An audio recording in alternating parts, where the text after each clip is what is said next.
Il est temps que la France lève son genou de notre cou.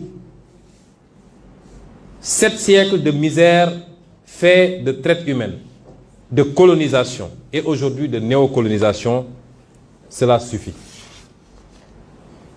Il est temps que la France nous foute la paix. Il est temps que la France prenne exemple sur ses voisins européens. L'Allemagne est la première puissance économique d'Europe, loin devant la France. La 3e ou 4e puissance économique du monde. L'Allemagne n'exploite aucun pays, aucune colonie. Je peux citer l'Italie, je peux citer l'Espagne, qui avait des colonies avant, mais qui n'exploitent personne, qui ne font pas ingérence, qui n'imposent pas des dirigeants dans leur ancienne colonie. Au nom de quoi la France croit pouvoir continuer à nous imposer des dirigeants, à faire des choix à notre place. Cela doit cesser et l'Afrique nouvelle, la jeunesse africaine, les élites africaines, la diaspora africaine dit non, ça ne peut pas continuer. L'hypocrisie de cette France se vit et s'exprime tous les jours. Prenons exemple du cas du Mali et du Tchad. Au Tchad, où le processus constitutionnel a été interrompu, la France a applaudi et son président est allé consacrer le nouveau roi.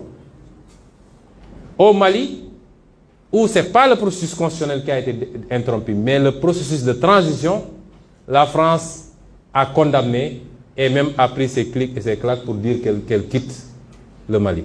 Ça, c'est de l'hypocrisie. C'est le 2 poids, 2 mesures. C'est le double langage que la France tient en Afrique. Quand on a interrogé M. Jean-Yves Le Drian sur la situation en Côte d'Ivoire, pourquoi la France a laissé faire un 3e mandat, il a dit simplement pourquoi il l'a accepté pour Ouattara et pourquoi elle le refuse pour la Biélorussie. Puisque la France a condamné en Biélorussie, a même poussé l'Union européenne à condamner. M. Le Drian répond en disant que c'est parce qu'en Biélorussie, il y a eu des millions de personnes qui sont sorties dans les rues et que ce n'était pas le cas en Côte d'Ivoire. Voilà comment la France traite les questions africaines. Personnellement, nous n'attendons absolument rien de la France. Nous voulons qu'elle cesse de s'ingérer dans nos affaires. Que le peuple sénégalais puisse avoir le droit de choisir librement. Et non pas parce que la France a choisi un candidat, avec les méthodes qu'on connaît. On commence par cibler les gens, on les décore dans des légions d'honneur ou dans je ne sais quel autre grade, chevalier de je ne sais quoi. On les inscrit dans des loges maçonniques et on leur dit préparez-vous, ce sera vous après. Même l'hypothèse où Macky Sall ne pourrait pas passer, nous savons qui est en train d'être préparé par la France.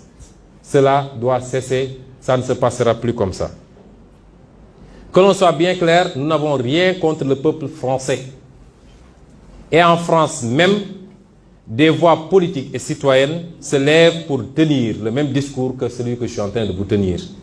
Nous sommes ouverts à travailler avec tout le monde, dans le sens d'une collaboration gagnant-gagnant. Nous avons besoin de gens qui investissent en respectant les lois de ce pays, réaménagées d'ailleurs. Nous avons besoin des gens qui transfèrent de la technologie. Nous avons besoin de gens, il faut que ça cesse, il faut que ça cesse. Je ne suis pas en train de dire que la France est à l'origine de tous nos maux. Elle n'est pas responsable de la corruption de nos élites.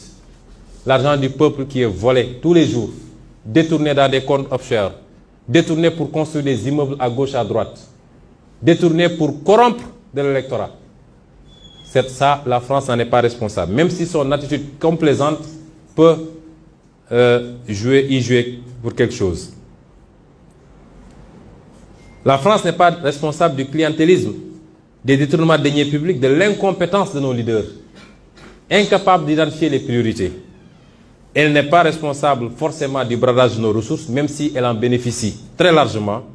Tout ça est de la responsabilité de nos dirigeants, incompétents, incapables et qui ne sont pas des patriotes du tout. Nous disons à la France d'écouter ces voix qui lui parlent de notre schéma, d'une autre collaboration entre l'Afrique et la France. Beaucoup plus juste, beaucoup plus équitable, mais beaucoup plus durable. Si elle sait l'écouter, je crois que nous aurons de beaux jours devant nous dans le cadre de la collaboration.